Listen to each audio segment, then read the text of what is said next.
একটা সময় কিন্তু আমাদের জীবনও কঠিন আনন্দ ছিল, জানেন তো। সেই প্রথম যেদিন স্কুলে গিয়েছিলাম, সেই স্কুল জীবনে প্রথম বেঞ্চে বসার প্রতিযোগিতা ছিল। আর একটা বিষয় কি জানেন, বান্ধবীদের জন্য বেঞ্চে জায়গা রাখার তাড়া ছিল। টিফিনের ব্রেক ছিল, ছুটির পরে বান্ধবীরা কথা বলতে বলতে একসাথে বাড়ি যাওয়া ছিল। সে হরেক রকম কথা ছিল, দুষ্টু মিষ্টি আড্ডা ছিল, ছেলেদের নিয়ে গবেষণা ছিল, হরেক রকম ছেলেদের নিয়ে কত কথাই না বলতাম। টিফিনের সময় সব পানি খেতে যাওয়ার নাম করে একটু দেরি করে ক্লাসে আসা বকুনি ছিল। মাঝে মাঝে বকুনিও খেতাম না, জানেন তো। ভংচং দিয়ে অনেক কিছু বুঝিয়ে দিতাম।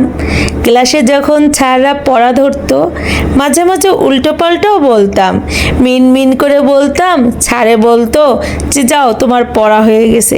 এনে কত হাসাহাসি করেছি বান্ধবীরা মিলে, কত ক্লাস ফাঁকি দিয়েছি, কত পড়া ফাঁকি দিয়েছি।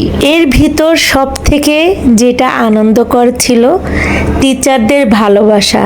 হাজার বকুনির মাঝেও তারা অফুরন্ত ভালোবাসতো। আর আরেকটা জিনিস ছিল কি জানেন, দৌড় দূরান্তে প্রতিযোগিতা করার তারা ছিল, বৃত্তি পরীক্ষার। আর কোন ক্লাস শ্রেষ্ঠ হবে, মানে কোন ক্লাসের ছাত্রছাত্রী প্রথম হবে, এটা তারা ছিল।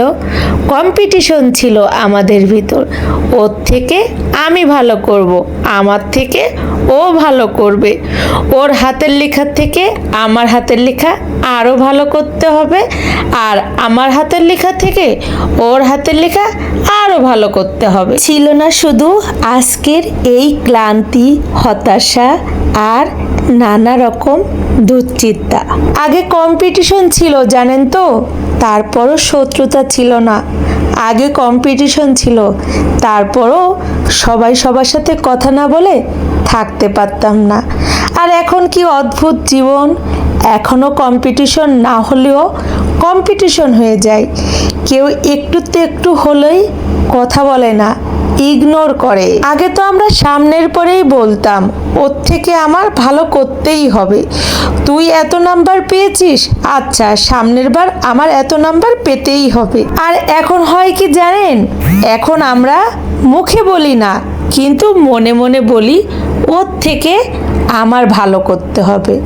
আর ও একটু ভালো করেছে, আচ্ছা ওর সাথে কথা বলাই বন্ধ করে দিই। কিন্তু আমরা যাচাই করি না, জানেন তো, যে ওর ভিতরে কি আছে। আমরা বাহির থেকেই ওকে একটু অর্গানাইজ করে ওর সাথে কথা বলা বন্ধ করে দিই। আর ওর গুণগুলো ভুলে যাই। ও যে আমাদেরকে একসময় অনেক উপকার করেছে সেটাও ভুলে যাই। আসলে